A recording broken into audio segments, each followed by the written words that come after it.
Hello, everyone. Welcome to another edition of the It Doesn't Matter podcast. And we got myself, Strapfax John. We've got Poppy Platano. And we've got the host of the show, the notorious one, Dom. Boo. And we're covering WWF In Your House, number 6.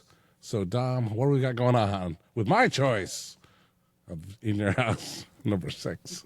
In Your House 6, Rage in the Cage. Why did you choose this show right here? It was one of the early shows in my fandom of professional wrestling. So I don't think I've ever actually seen it. And after having just watched it over the past couple of days, no, I haven't. So we'll get into that as we go forward. But it's just a 2-hour show, so we'll see what we can get out of ourselves regarding this 2-hour pay-per-view. All right. Well, the show takes place in Louisville, Kentucky, and it kicks off. We see Sunny on the beach, and she's in the bikini, and she's laying there, well, sitting up there looking all good. Not looking like that nowadays, but she says viewer discretion is advised. Yes, it is. I wonder why she said that. At the beginning of the Attitude Era in my pants. Attitude. You gotta say it. That's what she's saying in prison right now. Oh, Sonny? Sunny, She put it. All right. Well, we have a video package featuring Bret the Hitman Hart, your WWF champion, Diesel, and The Undertaker, and they just hyping up this whole little love triangle that they got going on right now. Well, the way that it was going, it almost looked like it was going to be a triple threat if they're going to add Undertaker in it. So I was a little bit confused with the main event. But it made sense towards the end when we knew what was going to happen. But if you're going to show a package like that where you have 3 guys going against each other, you might want to do a triple threat instead of just like a 2-man with the cage. Unless Taker was really interfering with both of them. So it kind of threw me off just a little bit. Not a lot, but just a little bit. All right. Well, we got Vince McMahon and Jerry the King Lawler on commentary. In our first match, our opening match is a crybaby match. We have Razor Ramon taking on the 1-2-3 Kid with the $1 Million Man, Ted DiBiase, and the Kid. He comes out with a stroller and a bear that's dressed as Razor, and yeah. How do we get to this match, Strap? Well, one of the most memorable Raw moments is the 1-2-3 Kid pinning Razor Ramon in an early episode of Raw, and they became a tag team over time, and eventually, you know where this is going to go. Someone's going to turn on somebody, and that person was not Tatanka this time. It was the 1-2-3 Kid selling out to the corporation, and this leads to this blow-off feud, you could say. Between these two, it's just weird to see. Razor Ramon, as we say, is a classically bodied pro wrestler, and he's just chucking this 1-2-3 Kid all over the damn place. It's child abuse is what it is. And I do remember trying to watch this pay-per-view like many people did who didn't buy it, all scrambled and nonsense, and I can vividly see just the 1-2-3 Kid's face all covered up in goop and stuff. Unlike the Spice Channel, which had people covered in goop for different reasons. Having been able to watch the match in full, it was well done. It was 2 Click members going at it, so it was a gimmick match for sure, but not too bad. It was pretty interesting. The Kid, he stood toe-to-toe with Razor Ramon. You know, he threw the bear in Razor's face to kick it off. Then Razor threw the toothpick, or flicked the toothpick in Kid's face, and the Kid slapped him. And then, that's when Razor just started, throwing the Kid around. Child abuse right there. But it was pretty interesting. The Kid showed that, he had some skills. He showed some type of charisma. That's the way, he was selling and whatnot. I enjoyed it. It was a good opening match. And, at one point in the match when the $1 Million Man just like threw the baby powder in Razor's face, and then the Kid tried to throw the baby powder in Razor's face as well, and Razor kicked it and to Razor's edge, and boom, Razor's your winner. Yeah. Ted DiBiase walking out with the 1-2-3 Kid. It's like, this is my top guy right here. because Sid disappeared and Tatanka disappeared. It's like, that's all I have left. Damn. Kid. And by the end of the match, Ted DiBiase is throwing a comically bad hissy fit. And 1, 2, 3 Kid, he had 2 Razor's edges given to him. Yep. So he gets up, and he's, punch drunk, right? And it's just like, did I get him? I'm ready for him. What happened? Yeah, Razor gave him the baby bottle, then put the diaper on him, and threw some powder in his face, and then Ted DiBiase's like, look, kid got the little karate thing going on, and yep. He got up, he had that tantrum.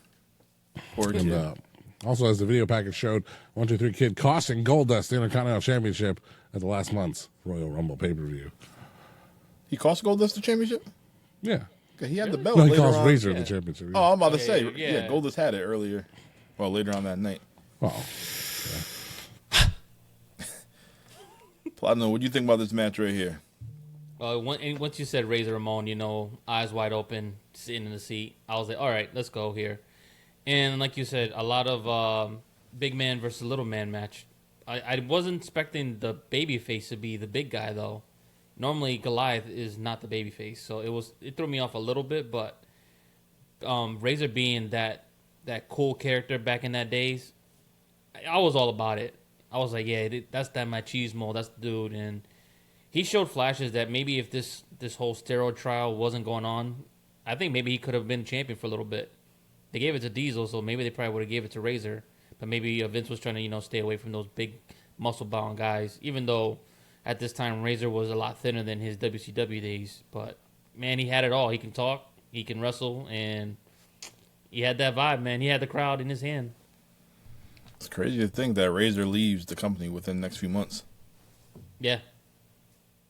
Because he was we covered a lot about 1992 WWF, and Razor Ramon had the biggest push at that time. Vince was in love with this guy. So to see where he ended up, a couple of years later, at the time, and forever will be the only 4-time Intercontinental Champion, which is not true, but it's okay. And the only guy out of the clique to never be in the Royal Rumble. Yes. That's crazy. Yep. He's never been in the Rumble, and he That's never for will Rick be. Bogner. He don't count. He wasn't part of the clique. I said the Ray. Oh, yeah. All right. Well, after this, we see Ramon Rejo. How do you say his name? Rejo brother. You think he was Japanese? I know. Rejo. Ray Rougeau. Ray Rougeau. Yeah. From the Rejo brothers. Reju, whatever. Say it one more time. Ginseng. All right. Oh, he's backstage with Sonny, and they show footage from earlier in the night that Jake the Snake. He's back there with. It wasn't Damien. It was that yellow cobra or yellow snake. Yeah, at the time, yellow python. Revelations. Yes. Yeah, and then Sonny was afraid of the snake. He wasn't afraid of the other snake that night. Shawn. All right. Yeah, she wasn't afraid of that, but pretty funny. It was pretty funny, though. Man, all right, so our Sonny, next match, we have Duke the Dumpster Droese taking on Hunter Helmsley, and he is with Elizabeth Hilden. Platinum, do you know who Elizabeth Hilden is? No. Yes, the heiress to the Hilden Hotel legacy. Really? No. So it's pretty funny. Usually when Triple H came out with all the other female valets that he had, they never named any of the women. No. Eventually you know about China, you know about Sable, but Elizabeth Hilden, I had to do my research. I'm like, all right, who the hell is she? If they gave her a name. So I looked her up, and she was a Penthouse girl. That's what I was thinking next. She was fine. She was beautiful. And she was the 1995 Pet of the Month. Really? Yep. What month? I don't know. Before this, I'm assuming. If it wasn't April, she wasn't a good month. Only reason I say April is my birthday. Yeah, but she was fine. So, Strap, that picture I text you, that was Elizabeth. Where's I don't know who the hell that was. I'm like, this is random broad. Where's my picture? Am I not allowed? Nope. Oh, For your protection. Elizabeth! Hilden. Elizabeth! I'm coming for you! Yeah, Jerry the King Lawler got a few opportunities to get her on the microphone. Triple H, I seen you. You got lust in your eyes. You kissed her, but she's still my Elizabeth. And everybody else's. All right, I just Macho sent you Man the versus picture 2000 of Triple H. Elizabeth. Let's see your natural reaction on camera.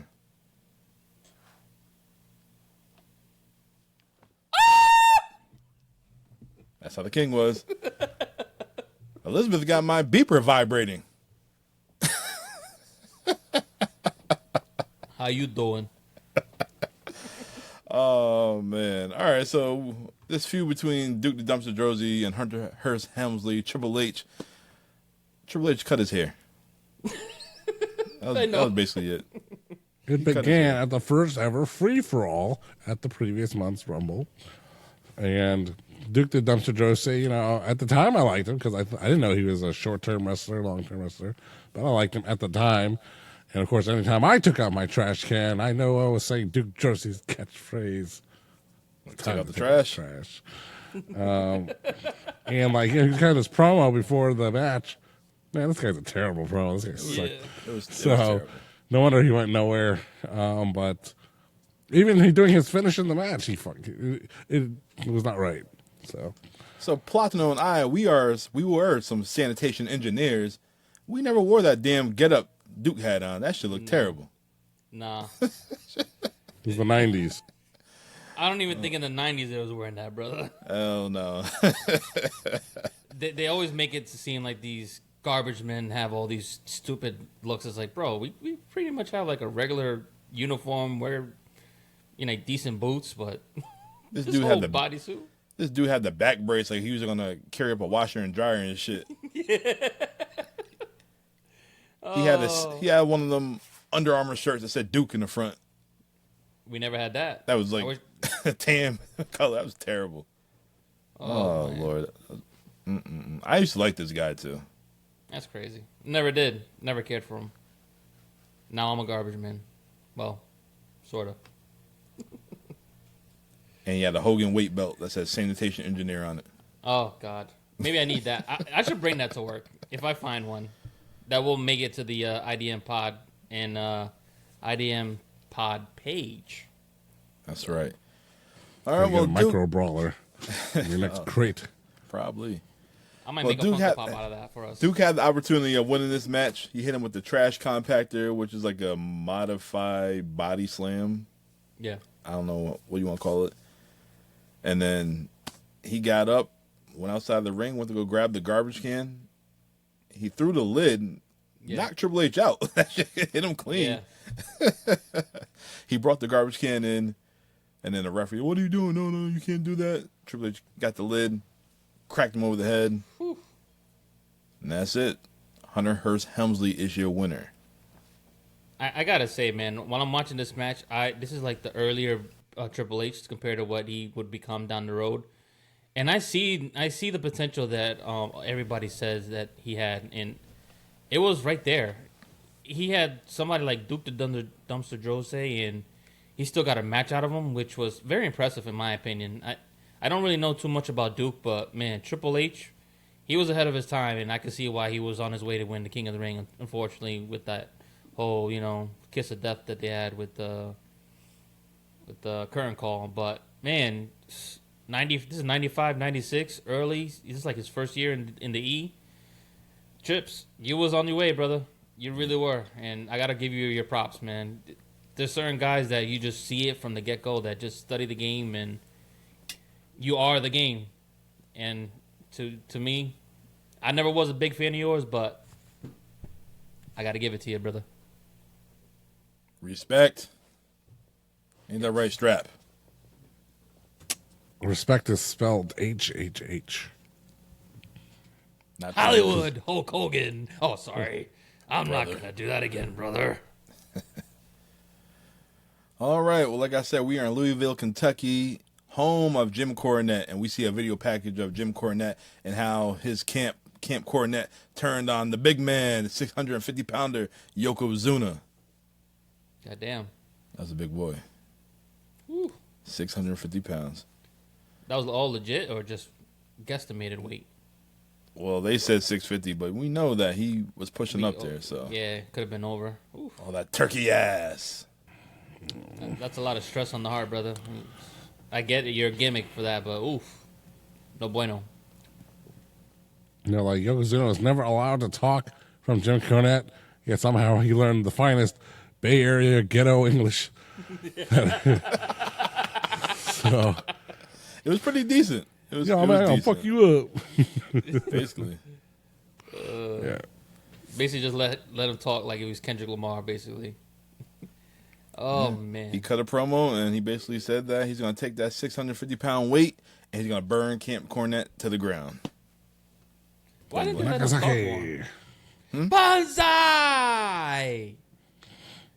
No, why didn't they let him talk? I mean, that promo was fairly decent enough. Yeah, it was fairly decent. To get him by. Like, I mean, I get it. Vince had his guys, and if you were a heel, he had Corny and Fuji and all these other fools. But, hey, if you can talk, especially like that, I mean, maybe he wasn't able to do it on a consistent basis. It was probably just testing the water, probably going to try and make him a baby face and see what happens. Man. But It's really hard when you see someone's bigger than the other guys, unless that heel's really like a dirty player, like Rick Flair. It's in those days there was more baby faces than heels, so they would have been really hard in my opinion. But all right. all right, well, our next match, we have the British Bulldog, who's down with Camp Cornette. He's taking on Yokozuna, and I thought this was a very solid match. I was really looking forward to it, but I didn't like the finish. Neither. Corny got involved and started hitting Yoko with the tennis racket. Didn't even look like it phased them. No. John, what do you think about this match right here? It was something to look forward to, and it was interesting that. Unfortunate that the finish was not so great, but you're probably not going to get one at this time for these guys. But when Vader came in there, I was like, hey, look, it's Vader and the Bulldog. They headlined Super Brawl and a few other pay-per-views, Slamboree in WCW in '93. It's like, hey, I remember you. Yeah. One of those things. I thought that was amusing, but they just acted like they didn't know each other, so that's okay. But yeah, Camp Cornette was always tearing it up back then, and you're interesting to see. Like, yeah, this is Cornette's hometown, and he's got a guy for every match on the show, and then, but it's like he's not a main event talent. He's not He ain't Paul Heyman. He's not in the main event scene. Where would he be at WrestleMania 12? The opening match. His guys are all over the baby faces, yet his only match at WrestleMania was an opening 6-man tag. So Wow. Jim Cornette. Huh? He had another match with Vader. Not at WrestleMania. Vader was in that 6-man match. Wait, what? They changed it up? In WrestleMania 12. Yeah. Did they Uh-oh. I gotta He's look. an ass Gemini. Nah, no gem. He's Vader, Owen, and the Bulldog versus Yoko, Jake the Snake, and Ahmed Johnson. Ooh. Oh, okay. They made a 6-man tag because we'll get to it a little bit after, but yeah. Okay. Yeah, so you had all these main event heels, fighting Shawn Michaels later and here, and then their opening match fodder a month later. That's a terrible WrestleMania card. It was all based around the main event, brother. This is true. But I had a couple great ones in there. Diesel and Undertaker I thought was great. Yeah. The return of the Ultimate Warrior versus... and that shit was a minute and 39 seconds. The funniest is Jared Lawler's like, I hear he's got a big old pot belly, Vince. Oh boy. And he comes out, he's just still in shape as he always was. There was always rumors about that. Is that the real? Is that the real warrior? Or is that some fake warrior? I'm like, That's the real one, brother. That was the real one. That was Jim Hellwig. It's warrior to you, warrior. Not anymore. It's R.I.P. Dead. Yes. All right. Yoko wins by disqualification, but after the match, Vader comes out in the leather jacket and his whole getup on. I don't understand. And they Bulldog and Vader, they double team Yoko. They handcuff him. And they beat the hell out of him with a tennis racket. This is a long ass beatdown, too. It was. Can I skip this? I just want to know how big that jacket was. I'm like, holy crap, Vader! Like, what size is that? 5X? I think his son had it in Boy Meets World. So, they signed Vader out of WCW, but he still needed shoulder surgery. So, he came in, did the Rumble, messed up Gorilla Monsoon, and then he had some time off for surgery. So, he was back. This is 95, right? 96. 96? Yep. All right. Yeah, man, he ain't on your Nitro, brother. So it's funny. I was just thinking about the Nitro podcast because He ain't on it. the first, I think it was like the second episode, they was advertising him for War Games. And he's supposed to be on with Team Hogan. And then Vader? Vader was supposed to be on the War Games. And then Eric Bischoff on that Monday night, Vader went AWOL. We don't know where he's at. And I had to look him up. Yeah, he got released or he quit, whatever. But typically Eric Fired. Bischoff. That's Wait, him. so he was over there for a little bit and then they kicked him out again? While Hogan was there, yep, he was there. He's supposed to be on that Hogan team with Sting and Savage. And then that's when he went against... That's when they got Luger in there in the mix. And then they signed Vader back, and then to Shawn, he didn't cut the mustard. He didn't cut the mustard, brother. Bueno. All right, but after this, we see a backstage segment. This was AOL days, American Online. We see Marlena looking beautiful with that Intercontinental Championship, and we see Goldust whispering in the ear of the guy typing whatever his thoughts were.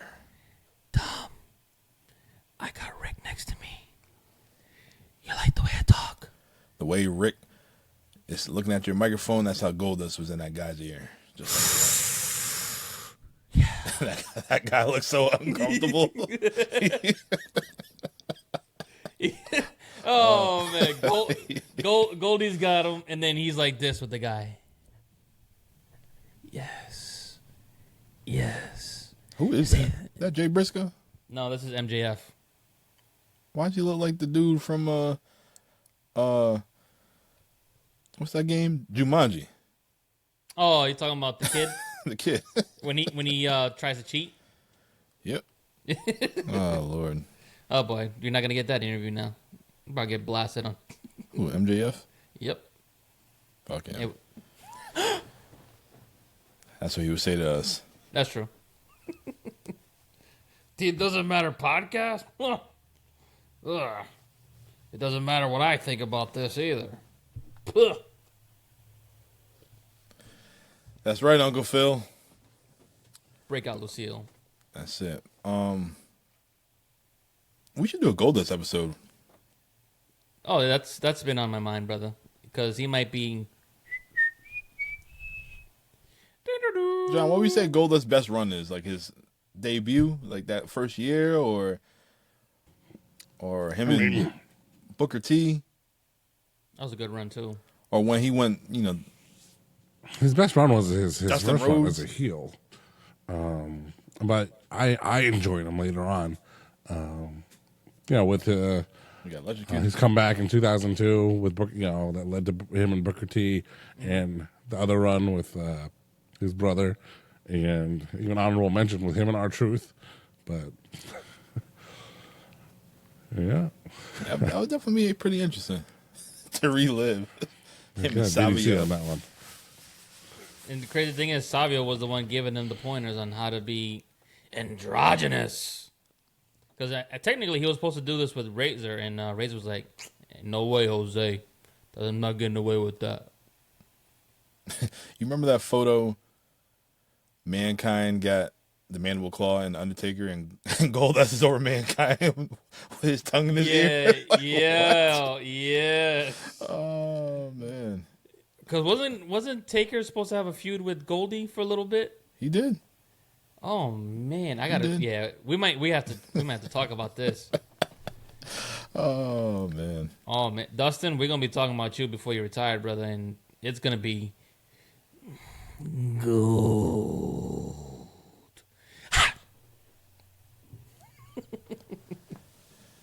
Talk about Terry too. Uh, Let's talk about Tit. Terry Wrestling that made us. Tit. The Tit match. The Terry Invitational Tag Team. Well, the Terry. Yeah. Same tournament. Yeah, Terry Invitational Tournament. That was the Hardys and Edge and Christian. was it Edge and Christian? Yeah, they were the finals. Terrible. Yeah. All right. Well, our next match, we have the Royal Rumble winner. We have the Heartbreak Kid, Shawn Michaels, and he's willing to put his number one contendership on the line against the King of Hearts, Owen Hart. And they showed a video package of how Shawn got beat up by 9 thugs, and then he got insecurity to from Owen Hart, and he got taken out, and he had a concussion, and he was out. And yeah. That's a first for WWE to bring out outside non-story stuff into the game. That caught me off guard looking back on that. I was like, what? 9 thugs running his mouth, and he got beat up. But John, I want to hear John's thoughts on those 9 thugs, those little toy soldiers that he couldn't handle because they had the battery going all day long.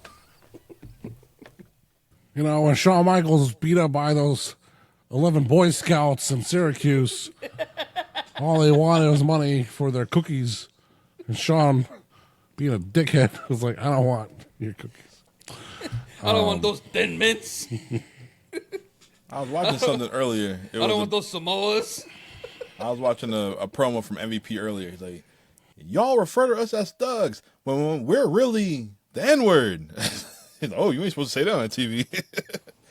Maybe that's Vince was thinking at the time. What? He said Maybe. that? It was in TNA. Oh, my God. It was him, Low Key, and who's the other black dude they had? Eli Skipper? Nah, it's kind of No, it later. began with an N. Kenny King. Oh, yeah, Kenny King. Yep. The King. Yep. Oh, wow. Kenny's face was like, oh. It's one of those like the Sherry in was it Oakland? Sherry, calm down. Calm down, Sherry.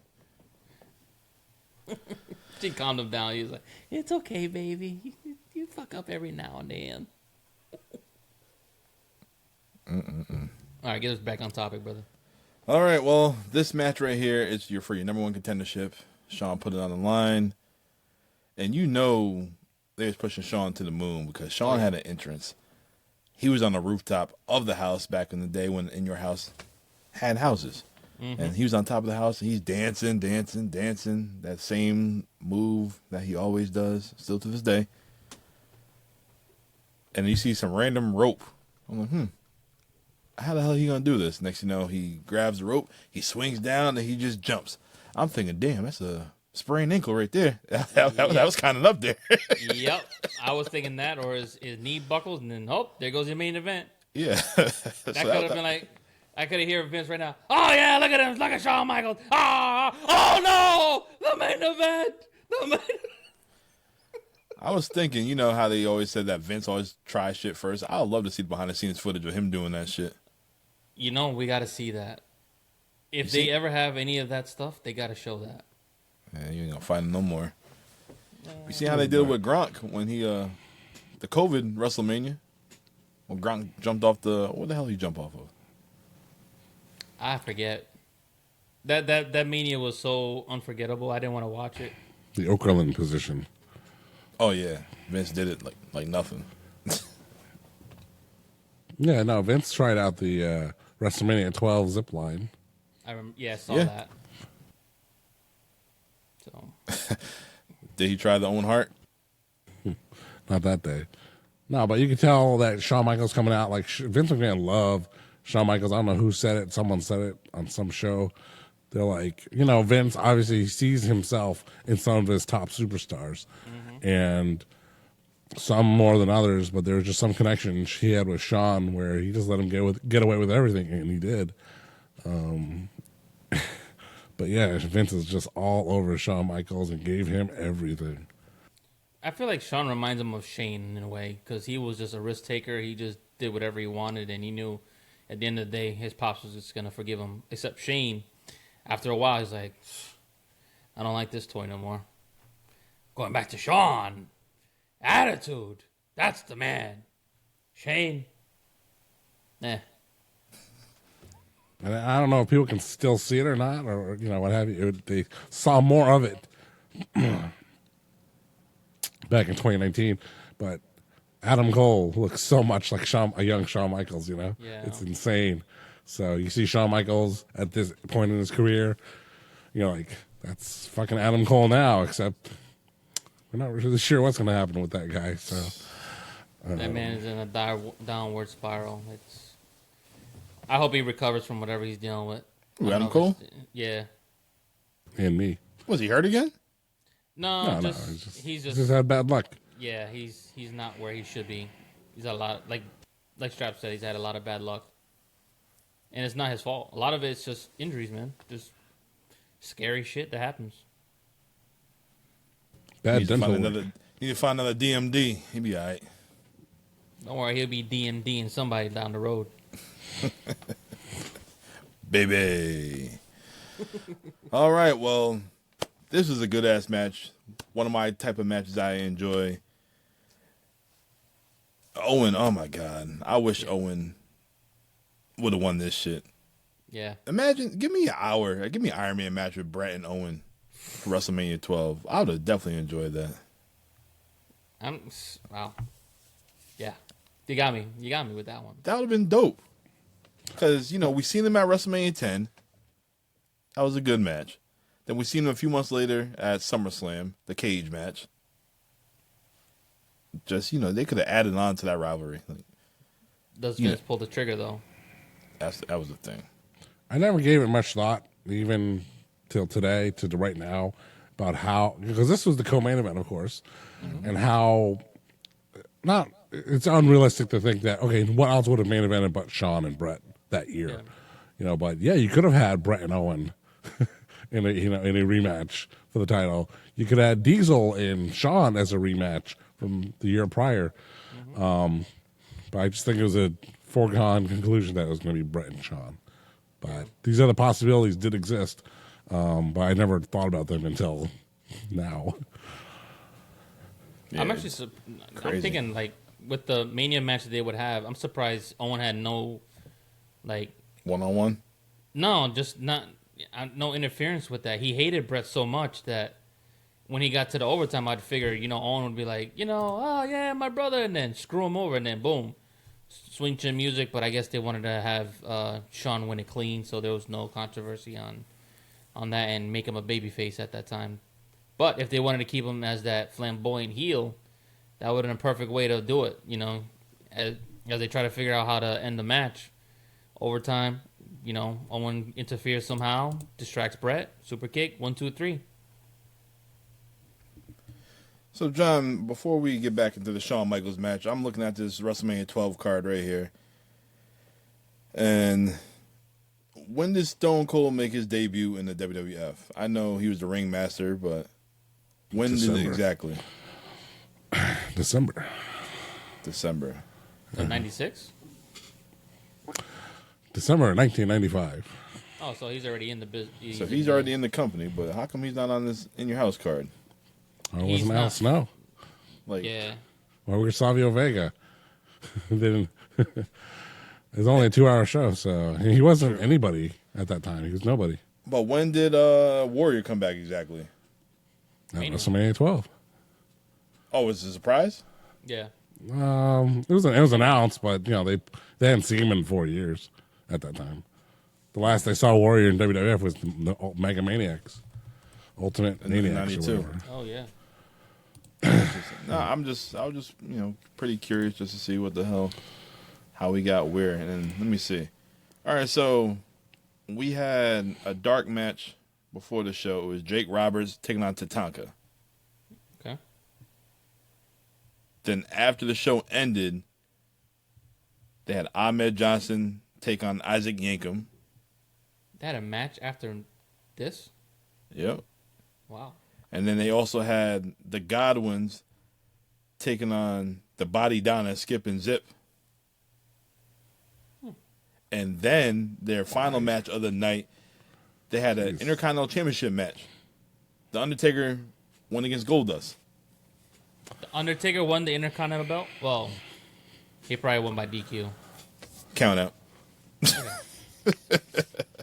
So, I'm like, all right, just looking at this, they could have moved some matches around, and this 2 hour In Your House could have been pretty loaded. I mean, it was pretty loaded as it was. That was the gimmick of In Your House is 2 hours, $20. This is true. Not bad, though. I mean, it wasn't a bad card so far. In my opinion. The Survivor Series, the big pay-per-views, 3 hours. And before we get back to Shawn, has Taker ever won the IC title? Never. Nope. Damn. Would have been nice. Neither has John. Yep. He'd probably get that. I don't think he wants it. Sheamus will get it. He will be the true ultimate warrior and champion. Yep. All right, well, Platinum, what do you think about this match right here between Shawn and Owen? Hey, these guys, man, when you said Owen, I was like, yep, another one of those guys that I love watching growing up. And another sign where Vince was just all about Shawn. But it went back and forth more than I thought it would have been. I figured maybe it'd be more Owen than Shawn. That way he can, like, work from underneath. But Shawn was just hot dogging and, like they said, the whole match, just, like, showing ass and being just... He was good, man. He was. Shawn was good. It was hard to deny it. He had it all, and he was ready to take over. But maybe because I'm more of a traditionalist with it, and I'm not, like, big into the characters at that time. I was more just, like, the wrestlers. That's why Bret was my favorite. But good back and forth, and I thought that Insecurity was going to make a big difference towards the end of the match, but then Shawn countered it, and he was able to work around it and got the win. So, great match, man. Great match. Two guys that can work, and I really wish Owen was still around, maybe even teaching somebody. He would make such a big impact right now. I was still, well, it can't happen, but I would have loved to see Owen Hart and Eddie Guerrero go at it. Oh, my God, bro. I would love to see that. Those two guys? Whew. That would have been good. Could you imagine the taxes the president would put on that match? Canada and Mexico. The tariffs. The tariffs. 25 each. Could have happened if Vince would have let my man go. Once Bret left and everybody else left, he could have went to WCW. You could have had that dream match. Who, Owen? Yeah. Well, Eddie was kind of... Oh, that's true. Not that time. He passed way before he got there. Shit. No, I'm saying after the screw job. Everybody left. Bulldog was gone. Neidhart was floating around somewhere. Mick Foley was pissed off. He came back. But they wouldn't let Owen go. They said, we got plans for you. Yeah, to screw you over. Yeah. But Strat, what do you think about Shawn Michaels and Owen Hart? It was a very good match, but watching it, I thought it felt kind of weird to me. It wasn't, the flow of the match was definitely not a match you'd get nowadays. That they gave them plenty of time as a co-main event, and Shawn just did what he wanted. He did a lot of, hot dogging, as Abel said, and I mean it's a Southern crowd, a Louisville crowd, and all those Southern style wrestling tactics working the crowd, working the front row, as it were. And especially with Jim Cornette there, it just worked, Yeah. But this is like pay-per-view. It's like, what is going on here? You don't work like this on pay-per-view, but they did, and it was a very long match, but it told a story. It told a great story, and sometimes we forget about that. And it's like, well, what's the story? Well, Shawn, he's still a little soft from that beat down and all that stuff. So you got to watch out for those 3 head kicks, enziguris that Owen Hart promised him. And he got one. He went for a 2, but that got countered by a super kick right on the chin. And another weird moment is Shawn. They have it's a standing side headlock. Man, Owen is just standing there. It's like, Yep. he ain't doing nothing. That was a weird one, but it looked like it was like a house show thing that they do. yeah, definitely like house show style. And I would say that about the main event too, in a different sense. But even so, it was, you want to watch Shawn Michaels be a master at his craft, and he's doing his thing right here. And he's got a great partner with it with Owen Hart. But Owen Hart let Shawn do his thing, but Owen Hart had a good couple spots in there with the flying gut wrench suplex. Oh, that was clean. Yeah. Oh my God, that was clean. Yeah. Yeah, so Owen's absolute pro, and so very good match. This match definitely does matter. So the finish of the match, we see Shawn Michaels going for sweet chin music. He misses. Owen tries to counter, goes for the enziguri. He misses. Shawn tuned. Well, no, he didn't even tune up the band. He just kicked his damn head off. 1, 2, 3. Shawn is your winner. Shawn's going to WrestleMania, and he is going to face the winner of Big Daddy Cool Diesel or the Hitman Bret Hart, which we know is the Hitman Bret Hart. And after that, the place is going nuts. And a little girl with a bad mullet like Shawn comes in the ring, and he's dancing with her and have her on the shoulder. He's flexing, and she's doing that 2-step as well. That was a boy. It probably was. That was a bad cut. That was a bad cut. Oof. All right. Well, after this, we see the Hot Rod, Roddy Piper. He comes out, and he is the president. He's not Jack Tunney, but he's the president at the time of the WWF, and he said he takes his job seriously and that he's going to hold no punches. And he said, Shawn Michaels, you better get ready for WrestleMania because you're going to be facing either Bret the Hitman Hart or Big Daddy Cool Diesel, and they will definitely be a winner. You think he was foreshadowing something? Yeah. That damn Iron Man match? Yeah. That we will have a winner. And then he was talking about Yokozuna being 650 pounds and that him and Vader will fight at WrestleMania. See, that's why I thought that them two had a one-on-one match, but looking at the card and you saying it, I forgot. Probably because they didn't trust Vader being, or Yoko being so heavy, and Vader probably had that bad limb. Shoulder, yeah. Yeah, so that's probably what happened. Yeah, it was probably to protect both of them. Yeah. And then we see the Louisville Lip, Jim Cornette. He comes out, he's all fired up and said Vader's going to take out Yokozuna. And that Piper used to wear a shirt that said no fear. But the only thing that Piper fears is the big man, Vader. And, man, them two going back and forth. Oh, my God. That was a good promo right there. Another reason why Hot Rod was in the main event again, too. Man, he can talk.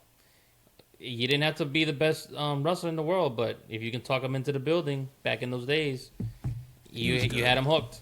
I mean, he would do anything and everything to piss you off to get you in the building to say, "Yep, I can't wait for him to lose." So, another great promo by Hot Rod and Jim Cornette keeping up with them at that point. Even though Jim was a little bit younger at that time, he wasn't as seasoned as Roddy was. But man, if he had a couple more years in, we might be talking about Jim Cornette and Paulie as greatest managers of all time. But right now, Paulie's way ahead of him. Corny had some good people. He had some good teams. Yeah, he did. The Midnight Express, Camp Cornette, of course. But he never had that main event guy, that tribal chief, the Beast. Nah. And maybe something else. A high chief. Hey. Sir! Corny had Smoky Mountain Wrestling. Well, where did that get him? Come on, man. Corny had the original tribal chief Yokozuna. He did. It's true. So there you go. It is true. 2 world titles, baby. A lot of turkey ass. All right, but your main events, we have the challenger, Big Daddy Cool Diesel. He wasn't so cool because he was getting booed. And he's taking on Bret the Hitman Hart. And this is for the WWF Championship inside a steel cage.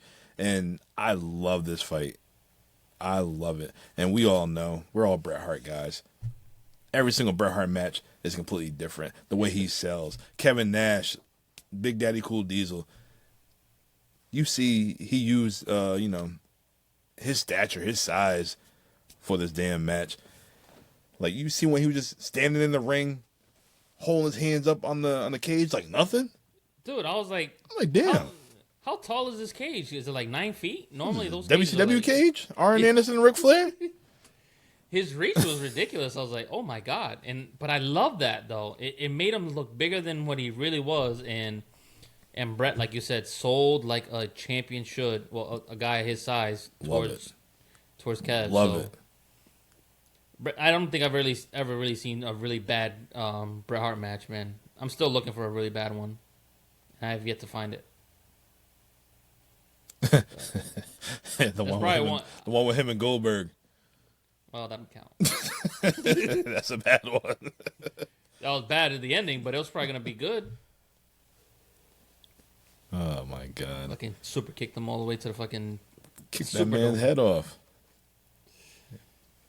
Oh, God. What was it, like 1999, 2000, 25 years? He's still mad about it. I never hurt anybody. Okay, Bret, we get it. Jesus Christ. Bill Goldberg.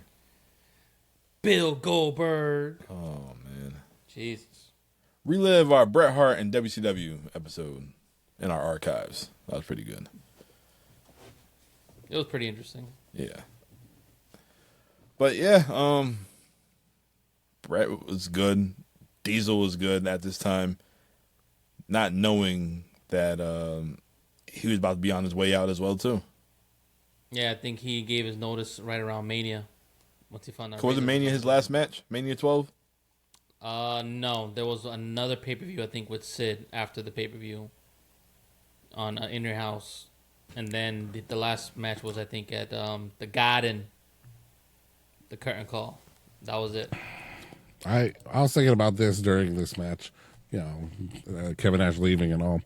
Name the last time someone was a number one contender for the world title in February and April, skipping WrestleMania, than Kevin Nash. Because he did headline In Your House, Good Friends, Better Enemies against Shawn Michaels, Shawn and Diesel for the title. So Diesel lost this match. He lost to The Undertaker in Mania.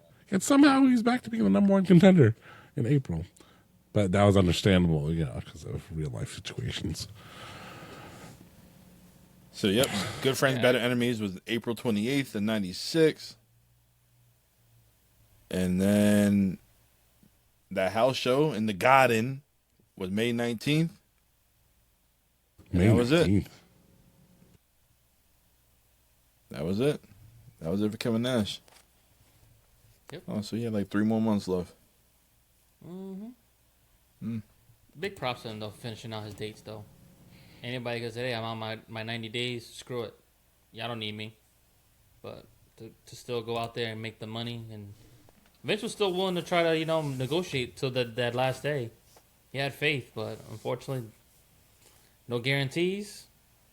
I guarantee I'm out. More money, less dates? Sign me up, brother.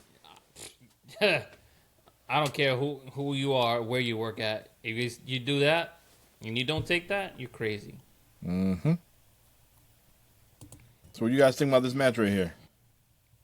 Another classic, brother. Not a classic, but another great match with Bret and Diesel. And the ending made sense after that package now. Yes, earlier I mentioned that they had a video package between Bret Hart, Kevin Nash, Diesel, and The Undertaker. The finish of the match, we see Kevin Nash trying to escape the door. He's crawling. Bret, he's laid out. And all of a sudden, The Undertaker comes up from the bottom of the ring. He grabs Kevin Nash down. Bret, oh shit, climbs out the ring. Bret wins. And then All you see is just smoke. Kevin Nash, he pops up from the hole. Gear all ripped up. Undertaker standing there, and Kevin Nash looked like he just seen the damn ghost. Yep. That was an epic finish right there. We won't know how, we won't know the magic to that match, but it is what it is. It was entertaining. I enjoyed it. Strap. Because you always appreciate the things Bret Hart does, chopping down the big tree, and they would do that from the opening bell. Bret is kicking Diesel's leg out of his leg, but then Nash is just like, I'm just gonna forearm you into, So Nash is doing the top game, and Bret's going for the low game. So that was nice. You can see his strategy. Even later on, Bret's still attacking the leg, so he could put on that side Russian leg sweep. And Bret Hart, much like Hulk Hogan, is number one babyface, perennial cheater, always grabbing the tights to put on that sharpshooter. If you ever see it, he's always cheating when he puts on that sharpshooter. Illegal use of the tights or the pants, the knee pad, if you will. But so I'm watching it, and I just pause it at a certain point. I'm eating or whatever I'm doing. Just pause it, and I do something. And then when I unpause it, he opened there's the finish. And then I kind of forget what happened. I was like, hey, that's it? Shit. What happened?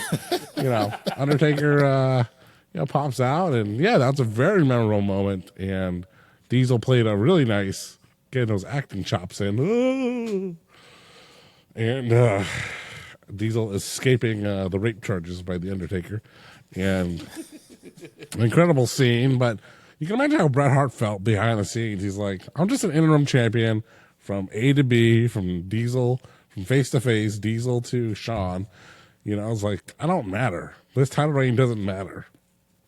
And you can see how he feels that way because, Undertaker's doing that bit with him. Bret Hart just climbs the cage, gets out, gone. Yep. It's not about him anymore. Moving on. Yep. So, but poor Bret. This match matters. This show is a good choice, John. I think the whole show matters. Yeah, I think it was a great choice, John, and especially at the end. I did watch it in two parts. The pause from one day to the next was right before Shawn and Owen. So literally, you get the bottom of the card and the top of the card. It's kind of like the bottom of the card is like, ugh. Well, it was building up to something. But it was just kind of like, all right. But the two main events really sealed the deal on the show. So it is a good show overall, and shows a good picture in time of early 1996, the most pivotal year in pro wrestling. One of them, anyway. That's right. Well, next week is Platino's Choice, and it's our final show in the month of February. We're going to take it back to 2001, No Way Out, and I'm going to go through the card right quick.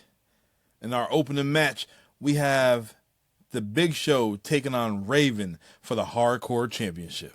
That'll put butts in seats. Our next match, we have a fatal four-way for the Intercontinental Championship. We have Chris Jericho taking on Chris Benoit, taking on Eddie Guerrero, taking on X-Pac. Ooh. That'll be a good one. Okay. I don't think I've seen No Way Out 2001, so I'm looking forward to it. I don't remember this one. After this, we have Stephanie McMahon Helmsley taking on Trish Stratus. For the women's title? Nope. Really? Wow. Our next match, we have a 3 Stages of Hell match. The first fall is a singles match. The second fall is a street fight. And the third fall, if you make it, is a steel cage. We have The Game, Triple H, taking on Stone Cold Steve Austin. Whoa. That's not even our main event. No, that's a 39-minute match, though. Goddamn. In our buffer match, we have Stevie Richards taking on Jerry Lawler. Jesus. We have a triple threat tag team tables match for the tag titles. We have the Dudley Boys, Bubba Ray and Devon, taking on the Brothers of Destruction, Undertaker and Kane, taking on Edge and Christian. Wow. This card is loaded. Holy. And your main event for the WWF Championship, we have the most electrifying man in all entertainment, The Rock, taking on the Olympic gold medalist, Kurt Angle. This card is loaded. Wow. Wow. This is how we close out the month of February because March is approaching. Even though WrestleMania might be late, it's WrestleMania season. And I can't wait for this one. Yes, they are. Yes, we are, baby. Because, you know, we're going to be yeeting all the way to Mania. Yes. We're going to be eating, do some bloodline talk. And maybe talk about the Ring General. Gunta. And the Tribal Chief, Roman Reigns. Yes. That guy. Can't wait. February's ending off hot. March is approaching. It's definitely going to be pretty good. Strap, shut us down. Well, even though it seems so not too far along of my choice of whatever last show I picked, but this show, I'm glad we picked it. We made the fans happy. We made the people happy. We made the hosts happy. We just want to be happy. We want to be healthy. We want to be done with any bad voodoo, mama juju, all that bad stuff from the last month, last week, 3 weeks of having a cold, being able to talk, not talk. I do my best. I do what I can. And make sure you have a good Valentine's Day, because if you didn't, come join us on the IDM pod. We'll give you an even better after holiday chocolates.